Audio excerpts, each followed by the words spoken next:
ভোটের আগে ফের আইএসএফ তৃণমূল সংঘর্ষে উত্তপ্ত পরিস্থিতির সৃষ্টি হয়েছে দক্ষিণ চব্বিশ পরগনার ভাঙড়ে। তৃণমূলের বিরুদ্ধে আইএসএফ এর ওপরে হামলার অভিযোগ ওঠে, ভাঙচুর করা হয়েছে একাধিক বাইক। তৃণমূলের বিরুদ্ধে ভাঙচুরের অভিযোগ ওঠে। জানা গিয়েছে সোমবার রাতে বেলারাজপুর এলাকায় জনসংযোগে গিয়েছিলেন আইএসএফ বিধায়ক নওশাদ সিদ্দিকী। এলাকা পরিদর্শনে গিয়েছিলেন দাবি আইএসএফ কর্মীদের, সেখানে হামলা চালায় তৃণমূল।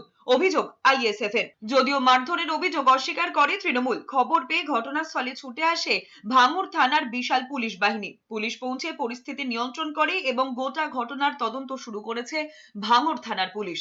দেখলাম হঠাৎ এই বুথের এবং বাইরে থেকে লোকের শিখে আমরা জানি না, হঠাৎ 30 থেকে 40টা ছেলে রিভলভার নিয়ে মেন ফেলে দিয়েছে, কারেন্টের মেন ফেলে দিয়েছে, রিভলভার নিয়ে হাতে বড় বড় ব্যাটম, কোদালের বাঁট আছে, শাবল আছে, যাবতীয় ব্যাপার, বোমা পর্যন্ত নিয়ে এসছে। আকাশে 4 রাউন্ড ফায়ার করেছে গুলি। এবং আমাদের যে কটা বাইক ছিল 4টে বাইক এখানে আছে, 2টো বাইক দেখতে পাচ্ছ। এখন আমার নিজের বাইক সেটা ভাঙচুর করে নিয়ে চলে গেছে, আরেকটা বাইক 2টো বাইক ভাঙচুর করে নিয়ে চলে গেছে। মিথ্যে। আমরা এই পার্টি অফিসে আছি, সবাই তারাই করে পার্টি অফিসে যারা বলেছে তারা এরকম মিথ্যে। আইএসএফ মানে মিথ্যে, যারা আইএসএফ করে মিথ্যে ভেবেই ওরা সাজিয়ে নাটক করে।